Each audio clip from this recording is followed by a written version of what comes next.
అందరికీ హాయ్ అండి. ఈరోజు మనం చామగడ్డలతోటి ఫ్రై చేసుకుంటున్నాము. చాలా త్వరగా ఈజీగా అయిపోతుంది.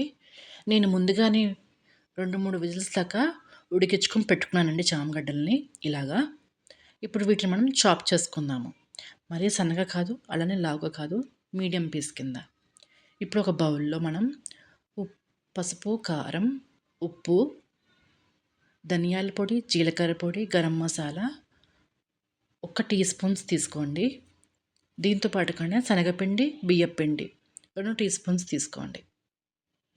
వీటిని బాగా మనం మిక్స్ చేసుకోవాలి. ఇప్పుడు ఈ మిక్స్ చేసుకున్న దాంట్లోకి మనం కట్ చేసి పెట్టుకున్న చామగడ్డలని యాడ్ చేసేసుకోవాలి. వీటికి చెమ్మ ఉంటుంది కదండీ! ఆ చెమ్మ పోయేదాకా మనం ఈ పౌడర్స్ అన్నీ బాగా పట్టించాలి చామగడ్డలకి ఇలాగా. ఇప్పుడు దీనికి మనం తాలింపు పెట్టుకుందాం. కడాయిలో ఆవాలు, మినపప్పు, జీలకర్ర, కరివేపాకు, చిన్న ఉల్లిపాయ. మీరు ఉల్లిపాయ వద్దనుకుంటే మీరు స్కిప్ చేసేసుకోండి. దాంతో పాటుగానే నేను ఇక్కడ అల్లం పేస్ట్ కూడా వేస్తున్నాను. పచ్చిమిర్చి కూడా మీరు యాడ్ చేసుకోవచ్చు. అల్లం పేస్ట్‌నే నేను వాడతానండి ఇంట్లో నేను.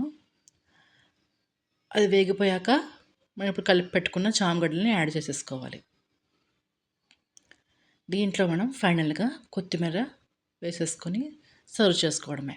అంతేనండి. చాలా త్వరగా ఈజీగా అయిపోతుంది చామగడ్డల ఫ్రై. ఇది మనకి సాంబార్‌లోకి గానీ, పప్పుచారులోకి గానీ, పప్పుల్లోకి గానీ చాలా బావుంటది. మీరు ట్రై చేసి నాకు కామెంట్ చేయండి. Thanks for watching.